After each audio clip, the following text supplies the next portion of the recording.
Souvenirs de voyage, un tableau réalisé par René Magritte en 1926, exposé au Musée d'art moderne et contemporain de Strasbourg.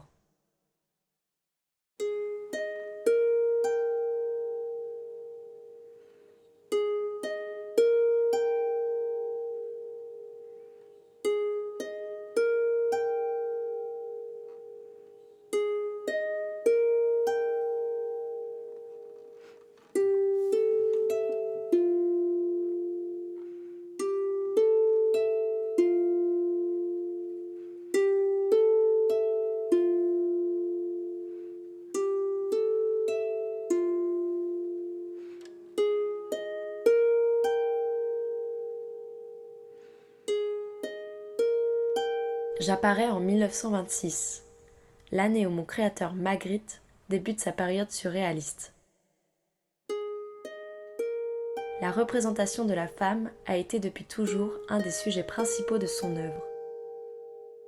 Au moment de sa période impressionniste et cubiste, il présente la femme colorée ou déformée par des morceaux géométriques. Le mouvement du surréalisme me donne une nouvelle dimension. C'est un mouvement influencé par les théories freudiennes. L'artiste exprime dans son œuvre son monde intérieur basé sur son inconscient et ses rêves.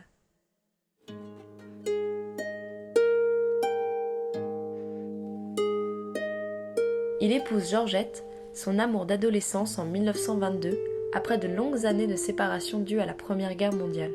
Elle ne le quittera pas jusqu'à la fin de ses jours. Cette femme marquera profondément son œuvre. Ainsi, je commence à me demander si je ne suis pas un bout de ce modèle préféré. Mais comment le savoir ? Je pourrais être Georgette, ou je pourrais être le souvenir d'une autre femme. Magritte me représente sans tête. Il m'a enlevé mon identité. Il n'y a que cette chevelure à côté de moi. M'appartient-elle ? Et puis, il n'a gardé que mon corps nu, ma poitrine et mon sexe.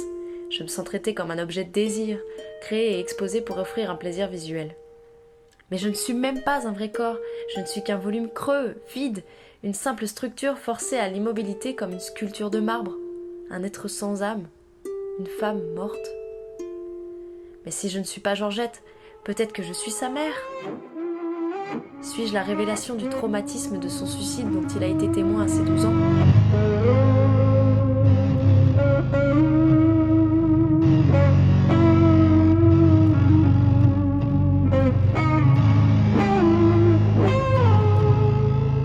J'observe ce qui m'entoure et je ne vois qu'une grande étendue. Un paysage aussi neutre que mon existence. Des montagnes, un parcours éternel, un voyage suspendu. Et j'ignore où je suis. Pourtant, ce paysage m'est familier.